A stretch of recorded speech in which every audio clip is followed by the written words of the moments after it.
Cut பண்ண என்னோட முடியை வளர வைக்கிற சேலஞ்சில் நான் என்ன ஹேர் ஆயில் யூஸ் பண்ணுறேன், எப்படி யூஸ் பண்ணலான்னு பார்க்கலாம் வாங்க. முதல்ல நமக்கு ஹேர் ஆயிலை பற்றின ஒரு சரியான புரிதல் வேண்டும். சில பேர் சொல்லுவாங்க தேங்காய் எண்ணெயை ஹீட் பண்ணி தேய்க்கக்கூடாதுன்னு. ஆனால் நான் சொல்லுவேன் ஹீட் பண்ணி தான் தேய்க்கணும். ஏன்னா செக்கிலேருந்து எடுக்கிற தேங்காய் எண்ணெயாக இருக்கட்டும், நார்மல் மிஷின்லேருந்து எடுக்கிற தேங்காய் எண்ணெயாக இருக்கட்டும், இதை எடுக்கும்போது அதில் தண்ணி, வெல்லம், எலுமிச்சம்பழம் இதெல்லாம் சேர்த்து தான் அந்த எண்ணெயை வந்து எடுப்பாங்க.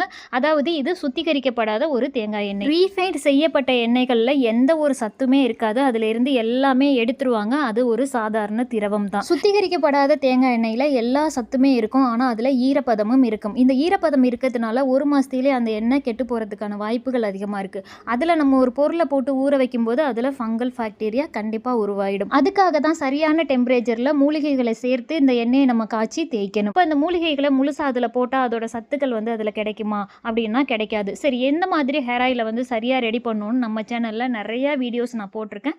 நீங்களும் பார்த்து ரெடி பண்ணி